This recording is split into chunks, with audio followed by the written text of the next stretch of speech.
Para los primeros años del siglo I de la Era Común, Roma era la potencia indiscutida de toda la cuenca del Mediterráneo. Todos los grandes rivales que Roma había tenido alguna vez habían sido derrotados. La gran mayoría, de hecho, habían sido conquistados. Roma se extendía desde la península ibérica en el oeste hasta el levante mediterráneo en el este, desde el norte de África y Egipto en el sur hasta las aguas del Canal de la Mancha en el norte. Los romanos eran conscientes de que ya no tenían ningún rival factible, aunque sea en la cuenca del Mediterráneo, y entonces se vuelven complacientes y, amparados en el poder de la maquinaria romana, se vuelven soberbios. Ya desde tiempos del gobierno del primer emperador, Octavio Augusto, los romanos consolidan su poder, consolidan sus fronteras, y se contentan con eso. Consideran que ya no tienen ningún tipo de peligro dentro del enorme territorio que controlan. Empezaba la época de la Pax Augusta, o al menos eso creía el primer emperador, porque pese a la grandiosidad del Imperio Romano, el peligro para Roma todavía acechaba, y encima acechaba desde dentro. Sean bienvenidos a la Barba Roja de Barba Roja, un espacio para hablar sobre curiosidades de la historia.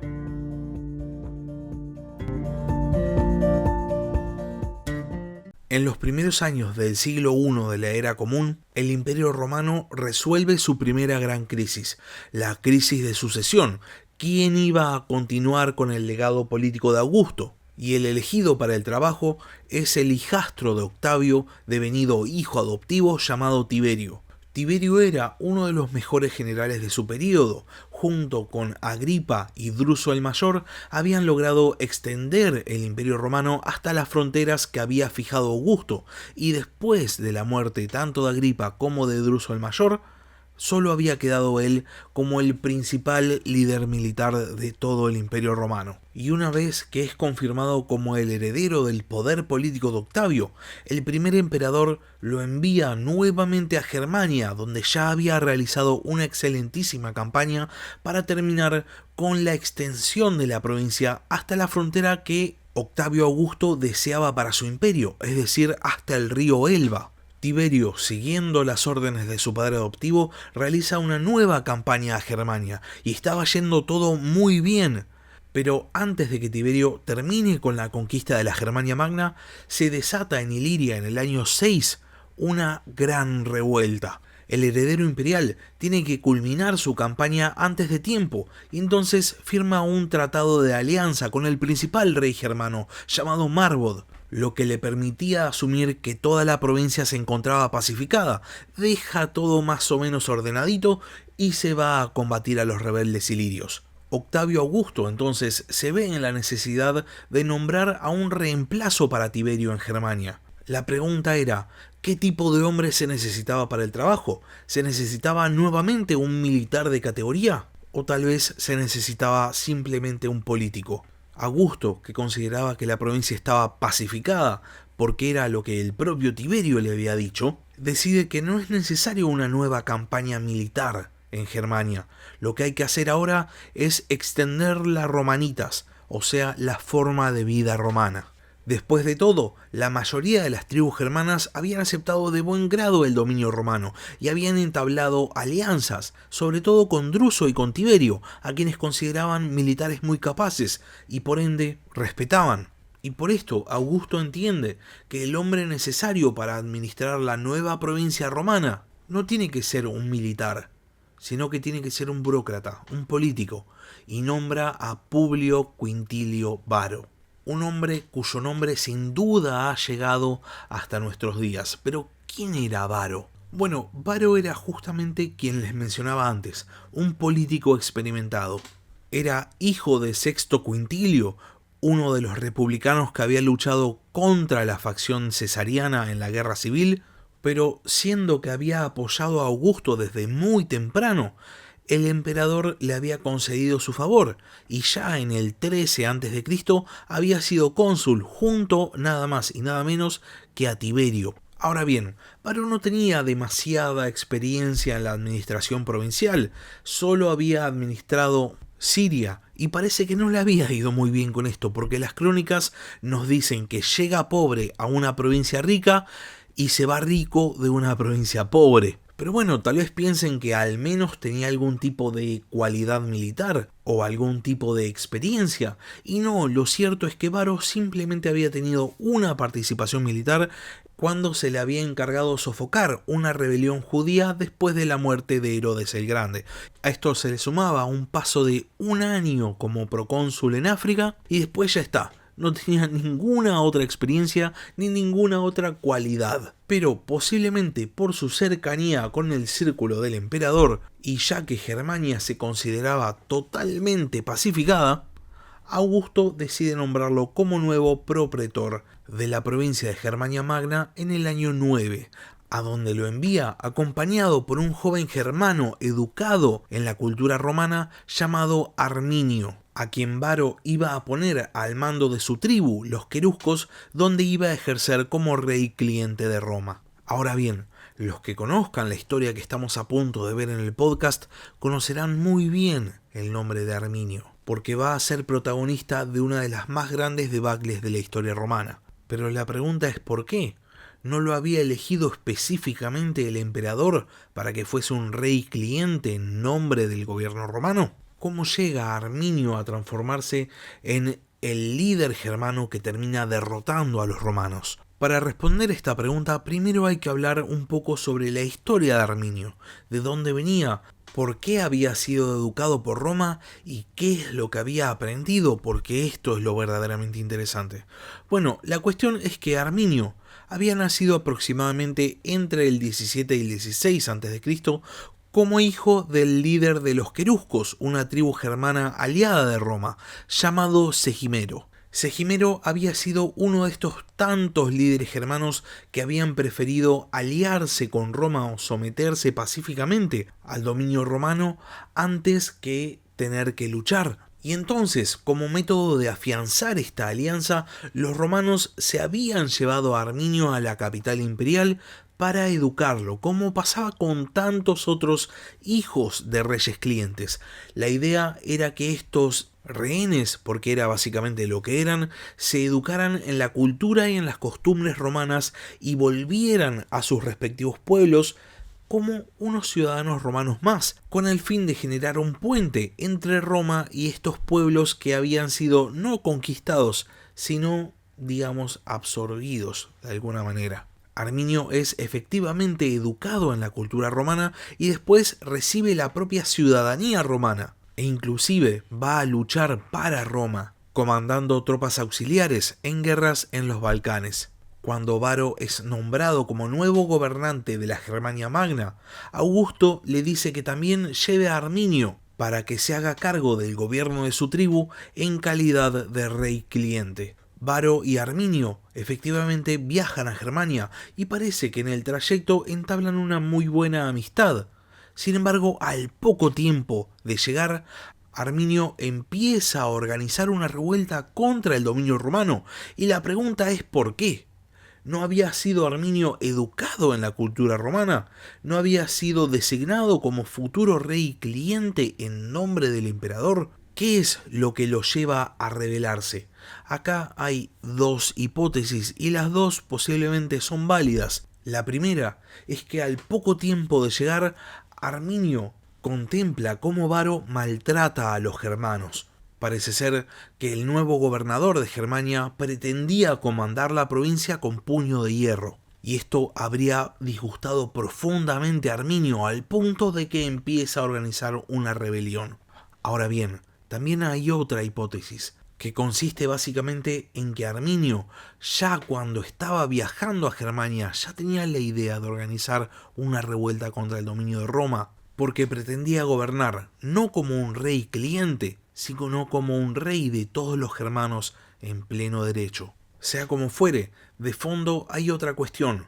Los germanos empezaban a mostrar un gran disgusto por el gobierno romano, porque muchos se habían sometido voluntariamente al gobierno de Roma, porque respetaban a Druso el Mayor y a Tiberio, pero veían en Varo simplemente a un burócrata tiránico, alguien que no los respetaba y que no tenía ninguna cualidad que ellos considerasen virtuosa. A esto se le sumaba que Varo había tomado muchas actitudes que eran consideradas como muy perjudiciales para las tribus germánicas. Así que al poco tiempo de llegar y sin mucho esfuerzo, Arminio empieza a encontrar a aquellos que lo escuchan en cuanto a una posible revuelta, y entonces se empieza a gestar una rebelión a gran escala. El tema es que Roma, en los primeros años del siglo I de la Era Común, era la gran potencia de la cuenca del Mediterráneo, y esto era un hecho sabido por todos. Los germanos sabían que no podían enfrentarse a la maquinaria bélica romana en campo abierto, no podían entablar una guerra convencional, porque sin duda iban a ser derrotados. Esto era sabido por todos los germanos, pero en especial por Arminio, que había luchado al lado de las legiones romanas. Y entonces, aprovechando su conocimiento sobre el funcionamiento interno de las legiones, Arminio decide que lo mejor que puede hacer para liberarse del dominio romano es tender una trampa. Mientras Arminio organizaba la revuelta, Varo se iba desplazando por toda la provincia para imponer el nuevo orden romano, ignorando el peligro que tenía alrededor. Parece ser que se le había informado que había un complot tramándose y que encima Arminio lo estaba liderando. Pero Varo había elegido no creer estas historias. Confiaba completamente en Arminio. Después de todo había sido educado en Roma y se llevaba bien con él. Y encima estaba destinado a ser el rey cliente de los queruscos. ¿Por qué iba a desconfiar de un aliado de Roma? Varo iba visitando una por una a las tribus de la región, y parece ser que los germanos, que ya habían recontra organizado la rebelión, lo recibían de la mejor manera posible, para que no sospechara nada, para que pensara que toda la provincia estaba bajo su control. Para este momento habían pasado varios meses y empezaba a llegar el otoño boreal. Entonces Varo se da cuenta de que es tiempo de que las tropas que tenía a su cargo vuelvan a sus cuarteles de invierno. Varo comandaba 3 legiones, más o menos unos 12.000 hombres más los auxiliares, y había ido dejando un número limitado de soldados en diversas fortalezas dentro de la Germania Magna. Y, considerando que no había ningún tipo de peligro, ninguna necesidad de que sus tropas estuviesen ahí, decide encarar la vuelta. Ahora bien, cuando Varo estaba por volver, se entera de que se había iniciado una pequeña revuelta a 2 días de camino. El gobernador romano piensa, bueno, ya fue, ya estoy acá. Vamos, son solo 2 días de marcha, sofocamos esta revuelta y volvemos. Y entonces, acompañado por Arminio, Varo decide encarar hacia el lugar de la revuelta, y como estaba en territorio aliado, o eso se suponía, no toma precauciones, y el ejército romano marcha en una extensísima línea, compuesta no solo de los legionarios y los auxiliares, sino también de una enorme cantidad de civiles. Básicamente, la columna de Varo era una especie de provincia móvil, y de esta manera los romanos se dirigen al encuentro de los presuntos rebeldes. Poco sabía Varo que se dirigía hacia una trampa. Al frente de toda la columna de Varo se encontraban Arminio y los auxiliares queruscos, y Arminio pide permiso a Varo de adelantarse para buscar aliados. Varo, que no tenía ningún motivo para desconfiar de Arminio, le da el permiso, no sabiendo que Arminio en realidad se dirigía a organizar el ataque contra sus propias fuerzas. El caudillo germano había conseguido una fuerza total de unos 35.000 soldados, que superaban ampliamente en número a los soldados con los que contaba Varo. Pero de todas maneras, este número enorme de tropas no habría significado una victoria para los germanos en campo abierto. Así que Arminio había organizado otra cosa, una emboscada en los bosques de lo que actualmente se conoce como Teutoburgo. Para que esta emboscada surtiera efecto, los romanos tenían que llegar al punto acordado, y de hecho iban a llegar, porque eran guiados por exploradores germanos que también estaban complotados con Arminio. Y de esta manera, el ejército de Varo entra en el terreno acordado por los germanos. Da la casualidad que justo en ese momento se desata una enorme lluvia torrencial y los romanos, por el ruido de la lluvia, no pueden escuchar a los miles de germanos que los estaban empezando a rodear. De repente, y pareciendo como salidos de la nada, miles de germanos inician el ataque contra el frente de la columna de Varo.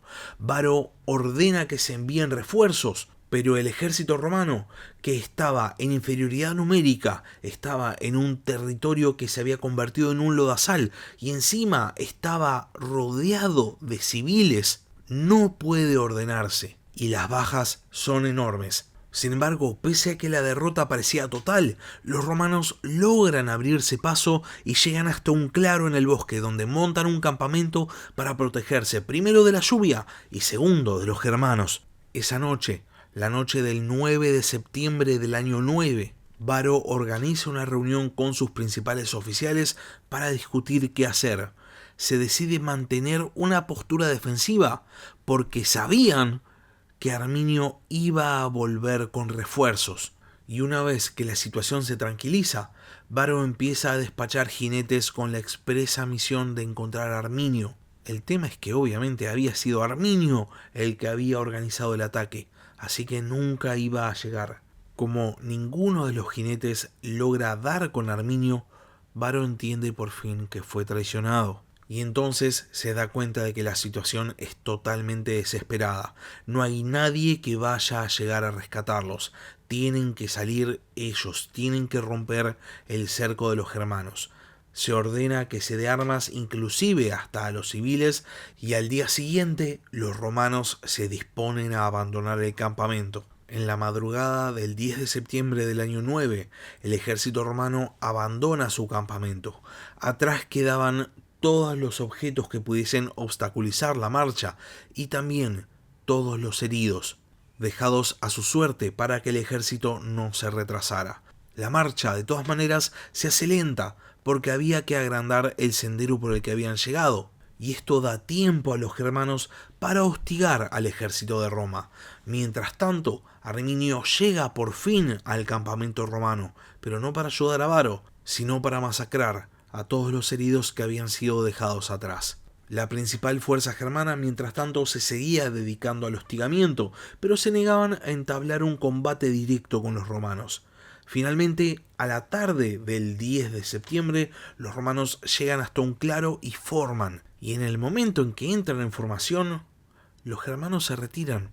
No pueden combatir contra los romanos en campo abierto y lo saben. Varo aprovecha este tiempo para ordenar que se construya un nuevo campamento en un terreno defendible, y una vez más se reúne con sus oficiales y empiezan a buscar la manera de escapar del bosque en el que estaban.